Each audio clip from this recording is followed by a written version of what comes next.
आणि यानंतर बातमी आहे राहुरी विधानसभा पोटनिवडणुकी संदर्भातली। राहुरी विधानसभा पोटनिवडणुकीसाठी मतदान पार पडलं। आता ईव्हीएम हे राहुरी महाविद्यालयामध्ये ठेवण्यात आलेल्या स्ट्रॉंग रूम मध्ये ठेवण्यात आले। 4 मेला मतमोजणी याच परिसरामध्ये होणार आहे। तर ईव्हीएम ठेवलेल्या स्ट्रॉंग रूम परिसरामधूनच सुरक्षेचा आढावा घेतलाय आमच्या प्रतिनिधींनी। पाहूयात।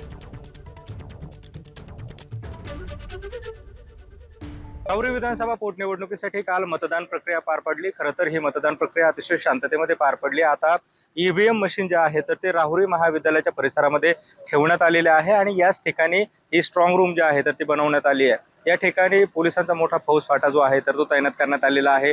3 स्तरीय या ठिकाणी सुरक्षा व्यवस्था जी आहे तर ती ठेवण्यात आलेली आहे। काल जर बघितलं तर आपण 55% पेक्षा जास्त मतदान जे आहे तर ते झालेलं होतं आणि त्यानंतर आता हे ईव्हीएम जे आहे तर ते सुरक्षित पद्धतीने या ठिकाणी ठेवण्यात आलेले आहे। पोलिसांकडनं त्याचबरोबर निवडणूक आयोगाकडनं या ठिकाणी सुरक्षा व्यवस्थेची जी आहे तर ती जबाबदारी चोखपणे पार पाडली जात आहे आणि 4 तारखेला खरं तर आता या निवडणुकीचा निकाल लागणार आहे। या निवडणुकीमध्ये नेमकं कोण बाजी मारतं हे पाहणं महत्त्वाचं ठरणार आहे। Camera person Girish Sunil Bhongale, ABP Majha, Rahuri, Ahilyanagar.